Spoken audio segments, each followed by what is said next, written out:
Grandpa stole his first buggy in 1892. I met your grandma pig slopping in 46. Oh, every Christmas we'd visit my Uncle Fred in prison.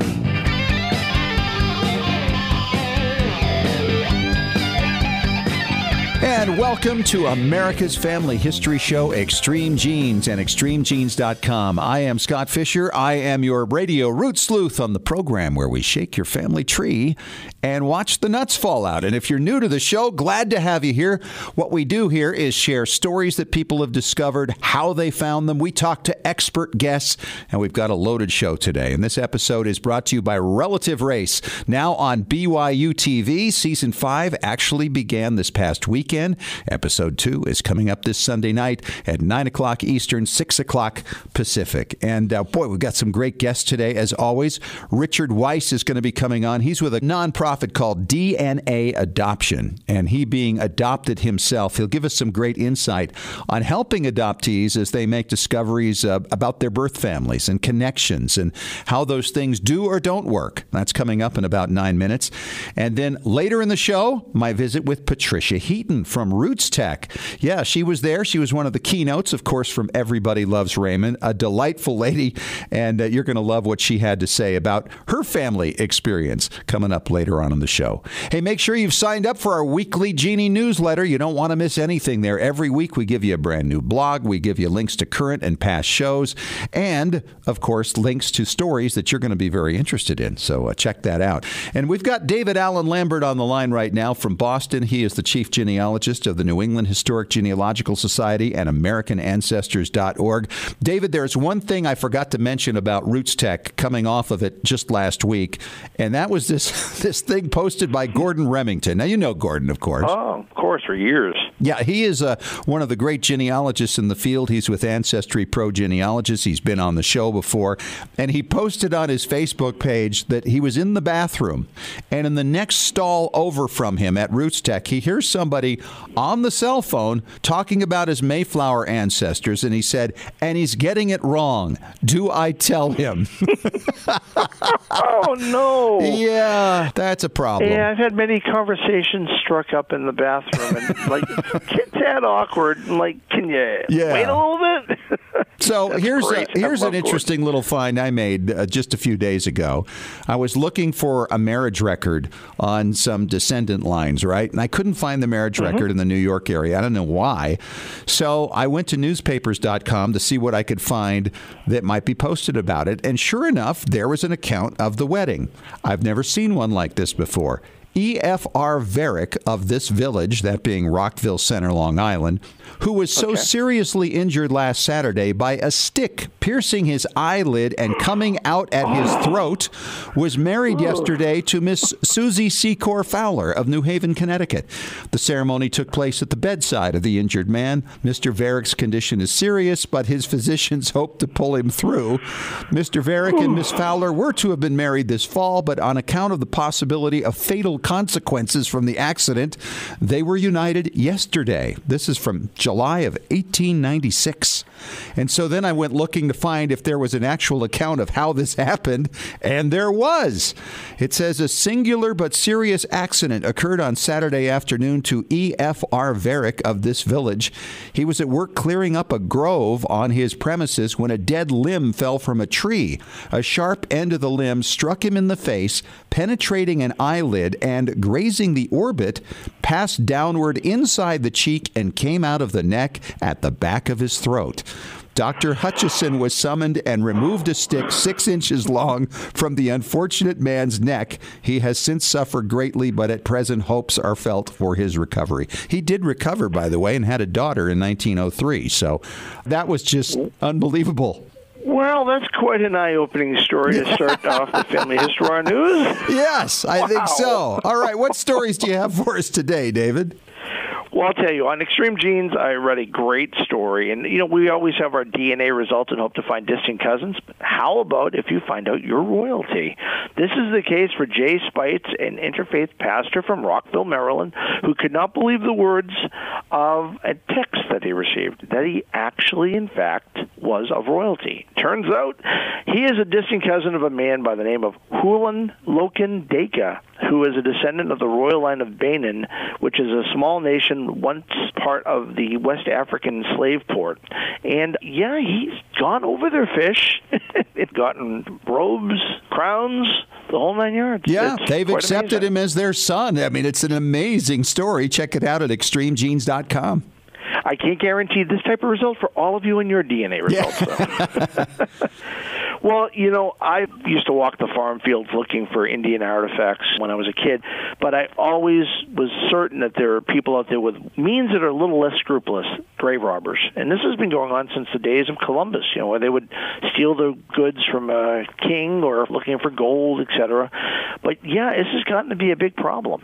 Yeah, and to your point, David, the FBI recently invaded a home in Indiana and found all kinds of Native American artifacts there, bones and trinkets and possession. It was unbelievable, and it's still going on to this very day. And sometimes these sites are found accidentally, but sometimes they're pilfered on purpose. And then, of course, there are stories where people are going into graves that just had someone buried in them. As we go to our next story, with a Brazilian man who didn't have a chance to grieve his father enough, so he crawled in the tomb with him. Yeah, this is an amazing thing because he got stuck in there. It's an above-ground tomb kind of thing. It's kind of half in and half out of the ground. And here's the guy running the cemetery, hearing screams coming from inside a tomb and a man trying to get out. He called the police and they hauled him out of there. And it was a guy who had missed his dad's funeral and decided to crawl in to say goodbye. Very grave news from Extreme Genes, indeed. Well, that's about all I have from Beantown this week, so don't forget, if you're not a member of American Ancestors by the New England Historic Genealogical Society, you can go to AmericanAncestors.org, become a member, and use the checkout code coupon EXTREME. All right. Save $20 on your membership. Excellent, David. Well, great talking to you once again. We'll catch up with you next week. And coming up next, we're going to talk to Richard Weiss from DNA Adoption. It's a nonprofit that deals with all things adoption and DNA. And Patricia Heaton, my visit with her from Roots Tech, coming up for you a little later on in the show. We're back in 3 minutes.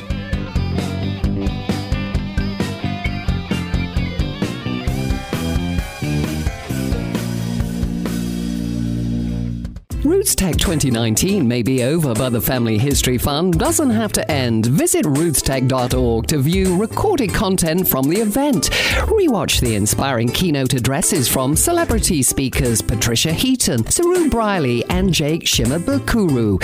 A number of classes are also available to view for free from popular genealogists such as Miko Cleland, Diane Southard, and Valerie Elkins.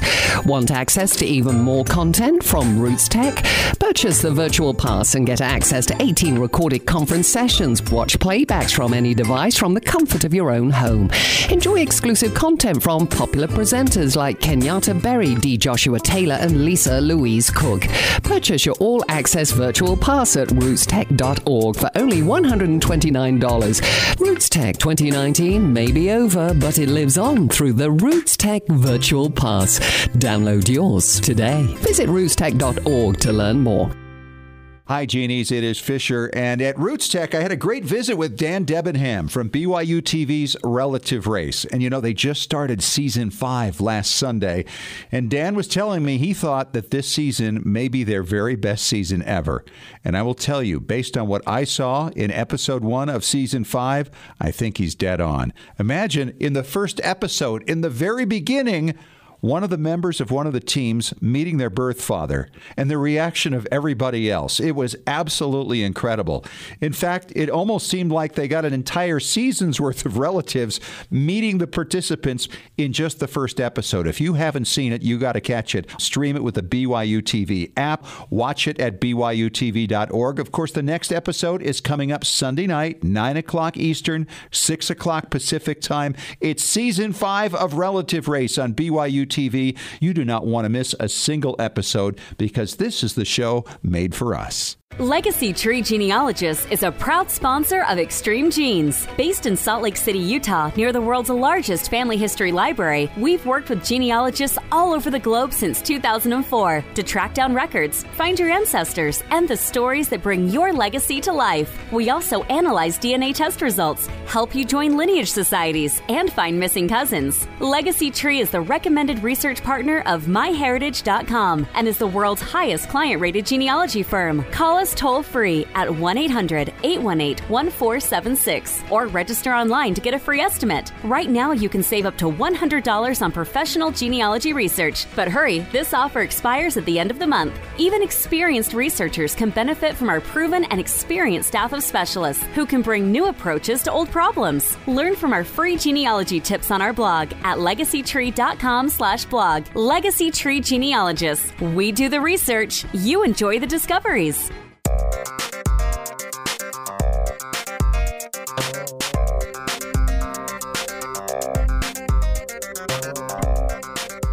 Hey, welcome back to America's Family History Show, Extreme Genes and ExtremeGenes.com. I am Fisher, your radio root sleuth, and this segment is brought to you by FamilySearch.org.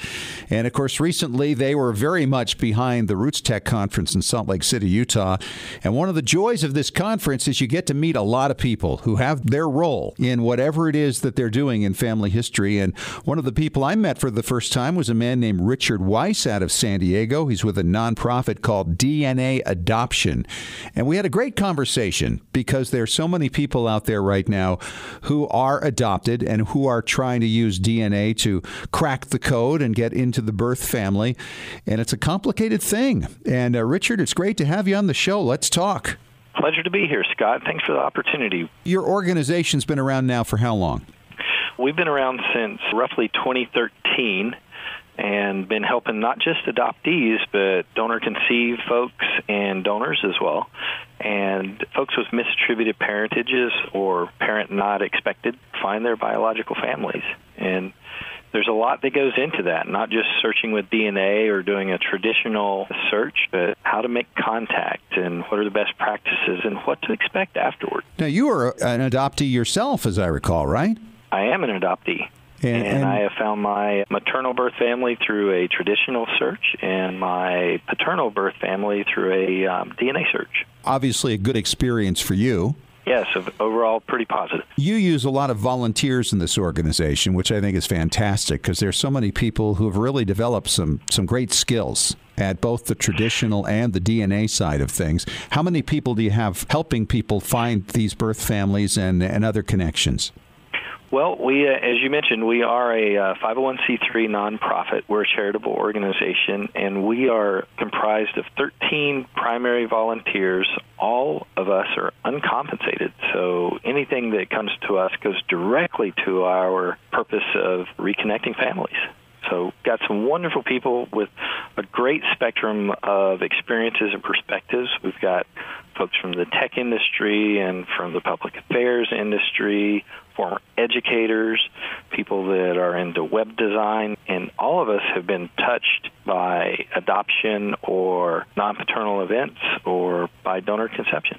Wow, that's a great thing to do, and I'm sure it's really satisfying for you, especially having gone through it yourself. You know, I know that there are many people listening right now who have helped a friend, who've helped a family member, somebody who was adopted or got an unexpected result. And I've certainly helped several of my own friends and people in my own circle. And it's an amazing emotional thing, even for those who help with the volunteering, right? Because you kind of become partners in this effort to break through. And there is a process, though, and obviously there's some people who are going to get a little bit more anxious than others, perhaps expecting some kind of, well, frankly, a fantasy connection with a birth family, and it doesn't necessarily always work out that way. How do you prepare them for a potentially negative connection? Well, one of the most important things is to talk about it before they reach out to their birth families and talk about what to expect and what some of those best practices are, and to address that not all connections work out, that you can't always get what you want. And being able to convey the experiences, both positive and negative, that some of us have had is helpful for them. Another resource that we have is on our website, www.dnaadoption.org. We have a presentation that we give called DNA Secrets and Help and Support. And it lists a lot of the things to think about and consider in making connections and in the possibility of reunion and what happens afterwards. Right. And that's a great template that we use to start those conversations once somebody's identified their family of origin. Now, I'm curious because you're dealing, especially over the last 6 years, with a lot more people than I've ever personally dealt with. But with the ones I have dealt with, overwhelmingly, it's been a positive thing. There have been some times where I remember one woman that I helped, she found her birth father, and he had left her mom, and she kind of knew a little about him. And it initially started out okay, and then kind of turned south. But in the process, before I gave her any contact information, I said, are you prepared for what could be a negative thing? Because, you know, if you can't handle that kind of rejection, then it might be best not to do this at all, because ultimately, once you open that door, you can never close it again. That is absolutely true. And that's a wonderful approach that you took. And opening the door to that conversation with the person is maybe you need to wait a little while. Maybe there's some things that you need to look at in yourself and challenge some of those assumptions of those fantasies and really discreetly define what you're looking for from the other side. It sounds simple to do, but a lot of times when you ask somebody, what are you looking for, you often get an answer that is pretty nebulous. They kind of don't know. They just know they want something. Opening those doors for those discussions is, I think, one of those key concepts. And as you point out very saliently, some folks aren't quite ready to be able to handle a negative response, you know, where it's don't ever contact me again, or even worse. And it's the second rejection, right? I mean, that's the potential, which could be even more devastating than it was before the contact was made.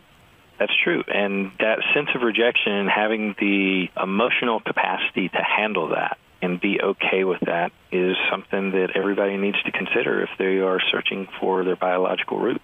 How many people in the course of your work with the other volunteers have you run into that situation where they were rejected outright again?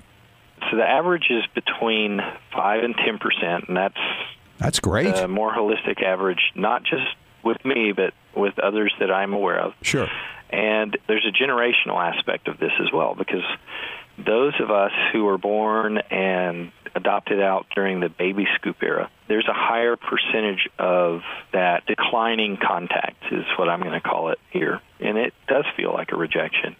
But the women who went through those experiences back then went through some pretty horrific things, and they just don't have the capacity, or maybe the surprise pulls up all those old emotions, and they needed to deal with it and haven't. So there's a little higher percentage of that happening with folks born from the late 40s into the early 70s, the baby scoop era. But as you get into the 70s and 80s, then that drops down. But I also want to point out another thing is sometimes that first answer isn't the only answer. Given time, I have seen a number of cases where the initial response is no contact, don't ever contact me again. And then a year or 2 or 3, or in a couple of cases I've read about 10 years later, wow, they come back and go, now I'm ready for this. Yeah. I helped an adoptee a few years ago, and she found a half-sister. And the half-sister was in shock because she was her mom's best friend. She was the only child, and her mother never told her that she'd given up a baby. And so while my friend had her whole life to understand and to adjust to the concept of who my birth family was and that type of thing, the half-sister hadn't yet. And so it took a while for her to come around, but eventually she showed up at the front door with a book full of photographs of the birth mother to share with her half-sister. And she apologized, said, I'm sorry, I've been so slow to come around to this, but I needed some time to process it. And my friend said, well, that's fine. I totally understand that. I had lots of time to deal with it, and you needed your time as well. And so they now have regular contact and a relationship, which is terrific. Well, that's wonderful, and that's a classic example. The other piece that folks often don't consider are, while you're biologically related, you're also strangers. Right. And while there's a lot of nature that goes into who we are, there's also the nurture side of things that we are influenced by and our families that we grew up with. And those core beliefs and values can be a bit different because these families are different. And we're closely related, but we're strangers. And how do we put all those core values and those different things together and make this work? It's funny you say that. I was talking to a friend of mine recently over lunch. I didn't know he had been adopted, and he identified his birth mother through DNA. And I actually happened to know the family he was connected to. And I brought that up to him, and I said, well, how's it been? And he said, well, it was great. And he said, I'd always wondered and had this nice relationship. And he says, but now I'm not so sure I am that interested in really maintaining that relationship. And the reason is he's feeling the pull back to his adoptive family because the question's been answered now. Exactly. There's a part of a book called The 5 Stages of Reunion. It's a book called Birthright by Jean Strauss, and she talks about the morning after effect. So we're all in that reunion glow. And then we go into another stage, which is called limbo. Well, where does all this fit? And trying to figure that out and feeling pulled in multiple directions. I'm still part of my adoptive family or my donor-conceived family, and then there's this other family that I'm part of too, and how do I make all that fit and all these things work? And then the final stage is called reconciliation. So all the different parties kind of figure out what's going to work for them. Because everybody's a little bit different. He's Richard Weiss. He's with DNAadoption.org. And Richard, how can people support what you're doing? Thanks for that, Scott. There's a couple of different ways. On our website, we have, towards the bottom, is a link with all our affiliates. So all the DNA companies we're affiliated with. If you buy DNA kits, please do so just by going to our site and clicking on the company you want to buy from. It's no extra cost to you, and then they make a small donation back to DNA Adoption. We also take direct contributions as well. All of those are tax deductible. One last thing, we don't just help just the adoption, donor-conceived, and NPE communities. We also do training with our classes with anybody wanting to use genetic genealogy to further their research. Great stuff. Thanks so much, Richard. Appreciate it. It was great meeting you at Roots Tech. Pleasure meeting you, Scott, and thank you so much for the opportunity. And coming up next, we talk to Patricia Heaton from Everybody Loves Raymond. She was one of the keynote speakers at Roots Tech. It's on the way in 5 minutes on Extreme Genes, America's Family History Show.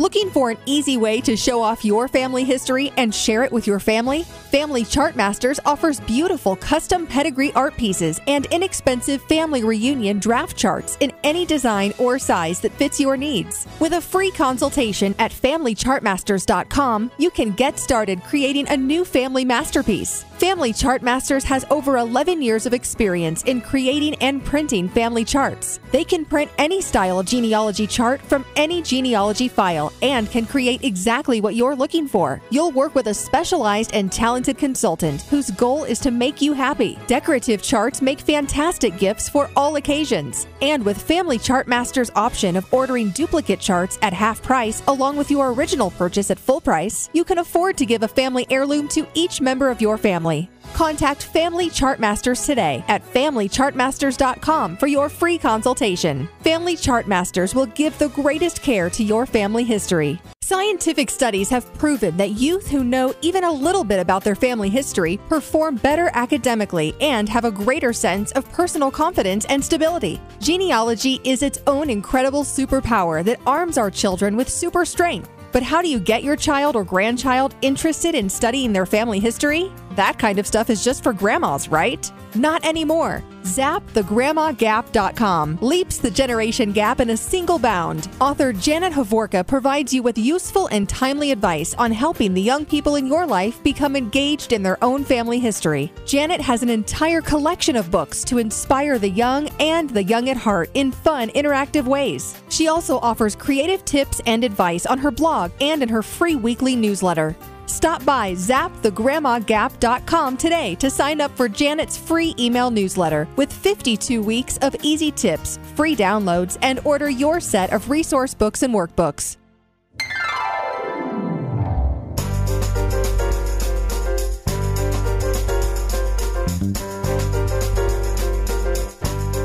All right, we're back. It's Extreme Genes, America's family history show at extremegenes.com. I am Fisher, your radio root sleuth. And of course, the last couple of days of February and the first couple of days of March, there was a monstrous family history convention in Salt Lake City, Utah. It is called Roots Tech. It's gone for about a decade now, and it packs about 30,000 people in there just about over the course of 4 days, and they bring in some amazing keynote speakers. One of them, we all know from Everybody Loves Raymond, and the middle. It's Patricia Heaton, a 3-time Emmy Award winner, and here is how my visit went with her on day 2. And I'm here with the descendant of criminals at Roots Tech. I don't think anyone's surprised. It's Patricia Heaton, of course. She is from Everybody Loves Raymond and The Middle, and she's a 3-time Emmy Award winner, and she's all about family, and she was a keynote speaker today. I had a great time, and not only did I get to chat with everyone, but they did an incredible deep dive on my family. And Wow. it was really exciting because I come from a very large family. My mother was one of 15 children, and I have about 100 first cousins on my mom's side. And you don't even know them all, I do you? don't know, but they come up to me, and I always ask for proof, and they usually have a picture of one of my grandparents or something. Wow. Yeah. And you talked in your speech about actually picking up a hitchhiker one day. In Cleveland. What a story. And it was my cousin. Yeah, he talked about your dad being his uncle. Yes, he said his uncle was a sports writer for the Cleveland Plain Dealer, and I said, oh, that my dad is a sports writer for the Cleveland Plain Dealer. Who's your uncle? And he said, Chuck Heaton. I'm like, hey, cuz. That had to be a thrill. So growing up, you know, among this huge family, obviously had to be enormously supportive. Number one, when you lost your mom so young, at age 12. Right. And then when you go to get into such a very challenging career, such as the stage or on television. Yes. You know, I think it's really meaningful, not only for the person who ventures out into the world, but also for the family members who stay put. We both need each other, because when you go out into the world, you need to know your family's there. You need to know that no matter how hard of a day you've had, how many times you've been rejected, how many failures you've had in auditions, that there are people who know you and love you no matter what. And it's also important for people who stay put that one of your own tribe went out into the world and had an adventure. I think when you think about The Hobbit, and how the hobbits go out, right? And some of them come back, and Frodo stays out there. But, you know, it's known that you come from somewhere, and that you bring kind of honor and pride to those people. So, you know, it's kind of a two-way street where we really all need each other. You know, I relate to this so much because my mother was an actress in the 40s, and I have a letter from her where she wrote that when she would go back to her home in Oregon, which she wanted so desperately to escape, she felt the world made sense again to her. That's right. You know? Yes, and I think in different people, and I think in some of the ancestors that I've learned about, they had a sense of adventure. They left Ireland or they left Germany to come to America to better themselves and to see the world. And so there's people in the family that have that spirit, but you also need people in the family who are there to keep the home fires burning and to know that you always have a place to come back to. Yeah, absolutely. Now, when you went through the big reveal, and I could tell through your whole talk, you were really excited about getting to the end so you could get that. I mean, you must have been anticipating this for weeks. Yes. Right? Yes. What were your thoughts as Family Search went through all their discoveries about your family, and what did you feel? Well, it just gave me chills, you know, to think that you're a part of history. We study history in school, and it's always something that happened back then to those people. But when you start seeing your own family, you realize you are a part of that. That's right. And so that's really exciting. And I was very excited to hear about Simon, one of my Irish relatives, who is a bit of a scoundrel. In fact, I think he probably left Ireland because he might have been run out of Ireland. Well, yeah. Well, I saw that there are several crimes. They put it very nicely. Removing materials. You mean theft? Yeah. Right. Theft. And let's see, what else? There was trespassing. Trespassing, and at one point he was fined for having his horse wandering around, which I think probably happened when he came tripping out of the pub and forgot he even had a horse. You know, I don't know about you, but I kind of feel like my scoundrels make my lines a whole lot more interesting than if they were all just wonderful, good, sweet people all the time. I have a pirate. You have a pirate? And he was a bloodthirsty dude, too. And it was just like, okay, I don't know that I approve of what he did, but I'm really glad he's on my tree. You know what I'm saying? I think it adds a little color. Yes. And I think a lot of us... Blood red. Yeah. Right. And, I think you get a little... there's something in the criminal personality that we all kind of need. It's that sort of like no fear and kind of like maybe breaking the rules sometimes, but you have to do it in the right way, right? Well, it's interesting because, you are a very high-profile Hollywood actress, and yet I don't recall anything truly controversial about you ever. You're just beloved, and I think it has to do with your sense of family. You played a family person, the housewife, the mother, and that's what you got your first Emmy for, right? Right, yes. And, also, I'm very connected to my family in a sense that I carry that family name. And so, there's certain roles that I don't think I could ever do because I just think about my parents. What would they say, watching from above, and I'm like, I can't do it, So it's a really strong sense in me about the importance of family, the connection you have, and the duty, I think, that you have there is a duty to honor your family lines. I know that when my father died, and we took all the boys to Ohio for the funeral, and because my father was a World War II vet, they did a beautiful 21-gun salute and folding the flag for him. And I said to the boys, okay, so this is your grandfather, and you carry that part of this family name, and you see how he's being honored here, and you always have to remember that, and remember that you also have to bring honor to the family. So, and to him. Yes, and to him. Because look at what he's done. So I think kids need to have that sense of where they come from and that they are carrying generations with them. That's right. That's right. We're just here for a short time, no matter what. That's right. We'll be remembered for one thing or the other. Right. But, when you look at the entire picture of what's going on here at Roots Tech, all these people finding their connections, and many connected to each other and didn't even know it. Yes. You think about the literal benefits that come to families when they know what their heritage is. Right. It's really amazing. And, I was saying that I have a group of girlfriends. There's 6 of us all together. And 2 of them, they're kind of personalities which just sort of rub each other the wrong way a little bit. And a few months ago, they realized that they were cousins. Oh, wow. Back starting in the 1700s, they became related. Not bad. It has changed their relationship. I'm not kidding. They're so lovey-dovey cousin, So it changed the dynamics. It changed the dynamic. Imagine if the whole world could understand their international connections. Well, that's what I'm thinking, and the more you read on the science end of it, that we all started from 1 teaspoon of DNA. That's it. And we have to remember that. One big family. One big family, and we have to realize that the family of man is something that we all belong to, and we need to seek out our common references as opposed to looking at our differences. Absolutely. She's Patricia Heaton. And that is how it went on day 2 of Roots Tech in Salt Lake City, Utah. I don't think I've met such a down-to-earth actress. And coming up next, Relative Race Season 5 is underway, and Team Black shares with us some of their experiences coming up in 3 minutes on Extreme Genes, America's Family History Show.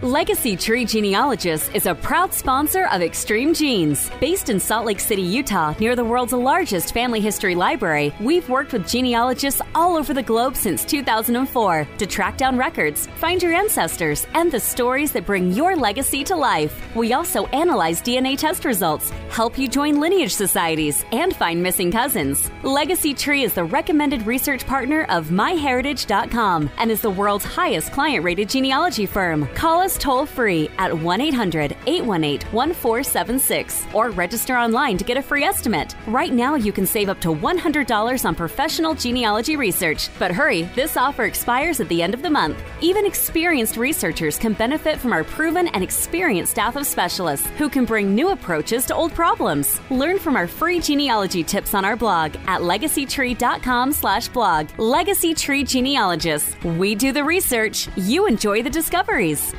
Roots Tech 2019 may be over, but the Family History Fun doesn't have to end. Visit rootstech.org to view recorded content from the event. Rewatch the inspiring keynote addresses from celebrity speakers Patricia Heaton, Saru Briley, and Jake Shimabukuro. A number of classes are also available to view for free from popular genealogists such as Miko Cleland, Diane Southard, and Valerie Elkins. Want access to even more content from Roots Tech? Purchase the virtual pass and get access to 18 recorded conference sessions. Watch playbacks from any device from the comfort of your own home. Enjoy exclusive content from popular presenters like Kenyatta Berry, D. Joshua Taylor, and Lisa Louise Cook. Purchase your all-access virtual pass at rootstech.org for only $129. Roots Tech 2019 may be over, but it lives on through the Roots Tech Virtual Pass. Download yours today. Visit rootstech.org to learn more. Hey, Genies, Fisher here with a shout out to our Patrons Club members at patreon.com/Extreme Genes. This is where friends of the show support Extreme Genes for as little as $1 a month, all the way up to the cost of a very nice burger each month. I mean, a really juicy one.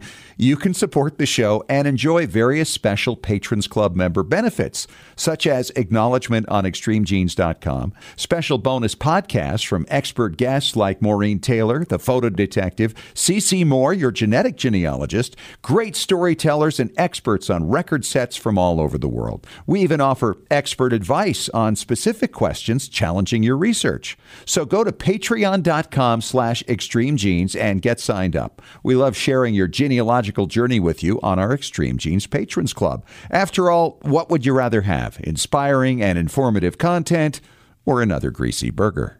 The choice is yours. And thanks for supporting Extreme Genes.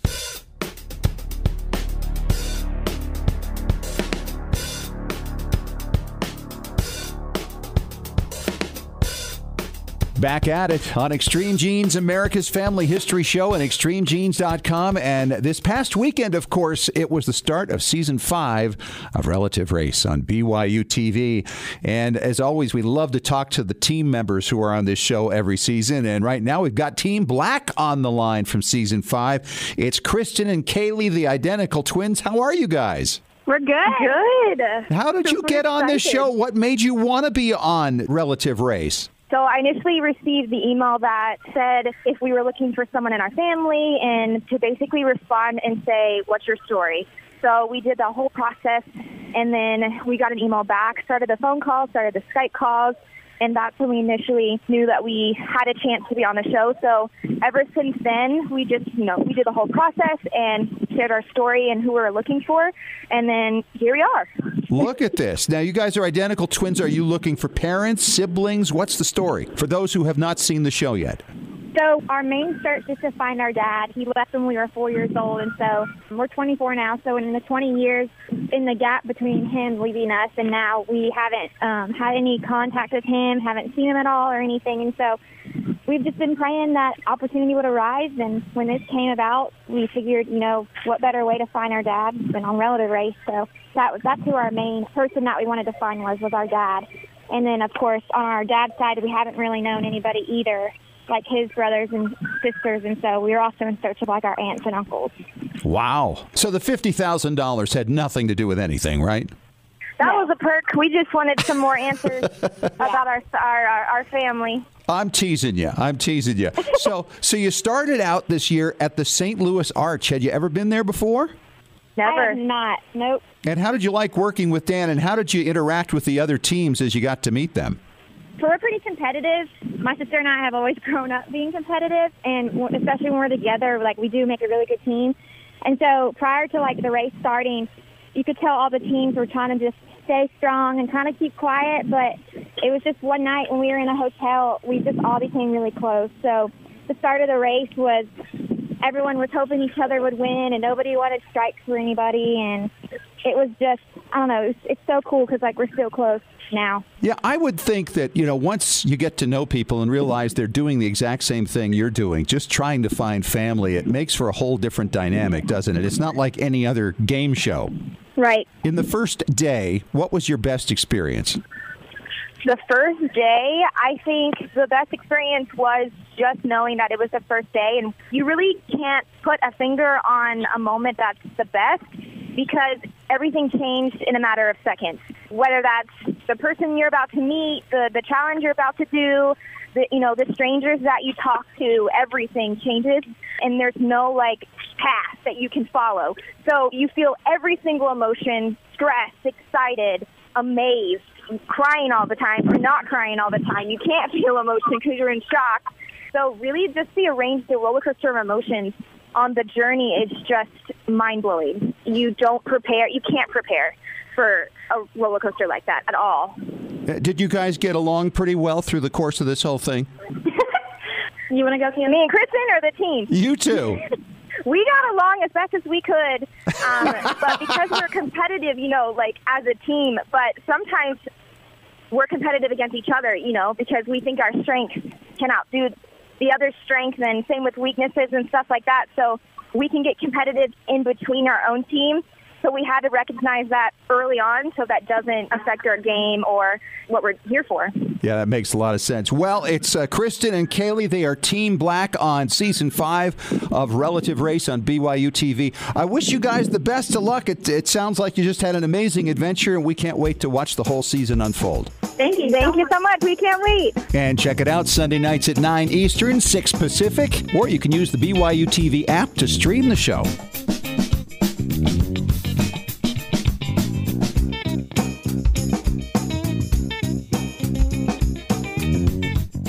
Looking for an easy way to show off your family history and share it with your family? Family Chartmasters offers beautiful custom pedigree art pieces and inexpensive family reunion draft charts in any design or size that fits your needs. With a free consultation at FamilyChartmasters.com, you can get started creating a new family masterpiece. Family Chartmasters has over 11 years of experience in creating and printing family charts. They can print any style of genealogy chart from any genealogy file and can create exactly what you're looking for. You'll work with a specialized and talented consultant whose goal is to make you happy. Decorative charts make fantastic gifts for all occasions. And with Family Chartmasters' option of ordering duplicate charts at half price along with your original purchase at full price, you can afford to give a family heirloom to each member of your family.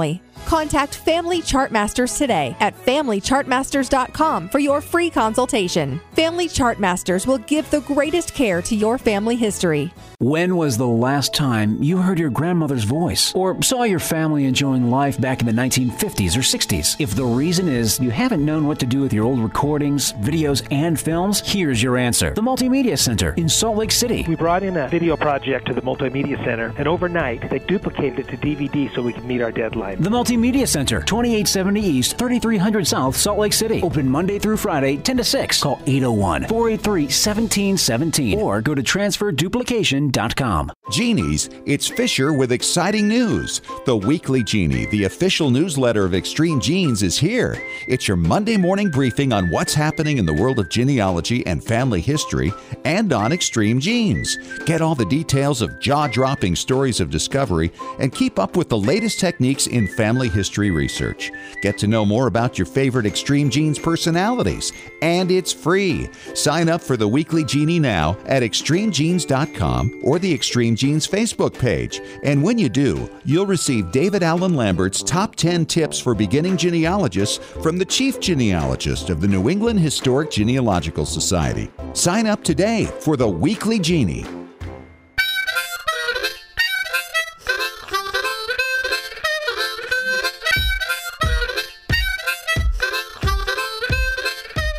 And it is time to talk preservation on Extreme Genes, America's Family History Show, and ExtremeGenes.com. I am Fisher, your radio root sleuth, and Tom Perry is on the line from TMCplace.com. He is our preservation authority.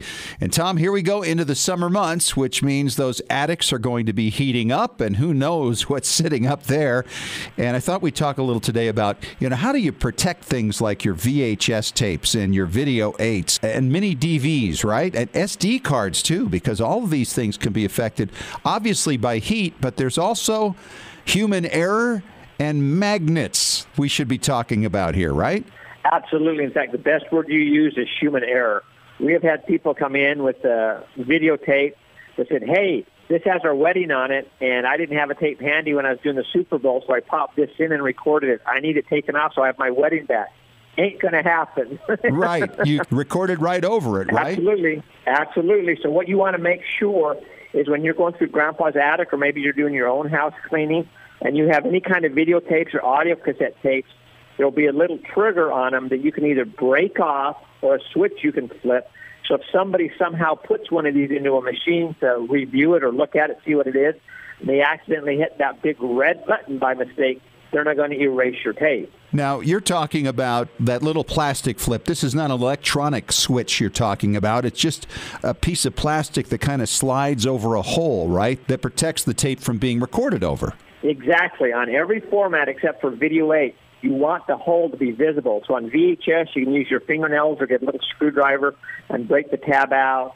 On mini DVs, you want to flip the switch so that there's a hole. And the only opposite to that, for some reason that Sony did, Video 8s are the opposite. You don't want the hole there. So if you see the hole, you want to flip the switch so the hole is covered, and then it'll be protected. On audio cassettes, you have the little tabs on the top. The one on the right is for the left-hand side, the one on the left for the right-hand side, basically. So just pop off both tabs. If you ever go, oh, dang, I want to reuse this tape, you can always put a piece of Scotch tape to cover the hole back up and reuse it. But the best thing to do if you don't know, take the tabs out. It's better to have a blank tape you never use than recording off of Grandma's genealogy history. No question. Who actually, though, records anymore? But nonetheless, it could happen, and I totally get that. There is this issue, though, magnets, right? I mean, there was a lot of old equipment back in the day that had magnets in them, and that is so risky for these things. Oh, it is, especially back in the 60s and 70s. You had these big stereo systems with speakers that were anywhere from 2 feet to 6 feet tall, and they have giant magnets. And all electronic tapes that are recorded, whether it's audio or video, is magnetic. And I've had situations where people have taken the VHS tape, set it on the top of one of these towers, and the magnet has either erased the tape or made it so messed up that it's unusable. So when you're cleaning out Grandpa's closet or up in the attic, you want to make sure you keep tapes away from anything magnetic, whether they're magnets that you put on your refrigerator or magnets in a great big speaker system or even microphones that have magnets in them. You want to keep them away from these or you will ruin your tapes. And, in the radio field, we used to have a thing called a bulk eraser. And it was just this big magnet, and you'd push a button, it would turn it on, and you'd wipe these old magnetic tapes over it to clean it, and you could start fresh with that. And essentially, you're talking about the same thing. You could actually destroy an old magnetic tape, video or audio, by just putting it near or in the proximity of a magnet. As always, great stuff, Tom. Thanks so much for joining us, and we'll talk to you again soon. My pleasure. Hey, that's our show for this week. Thanks so much for joining us. Thanks to Richard Weiss from DNA Adoption for sharing with us some of the complications of DNA genealogy and making contact with birth families and so many other things. Also to Patricia Heaton for joining us one-on-one at Roots Tech. If you missed either interview or any of this show, of course, you can catch the podcast. Just go to iTunes, iHeartRadio, or ExtremeGenes.com and sign up for a weekly Genie newsletter while you're thinking about it through our Facebook page or ExtremeGenes.com. Talk to you next week, and remember, as far as everyone knows, we're a nice, normal family.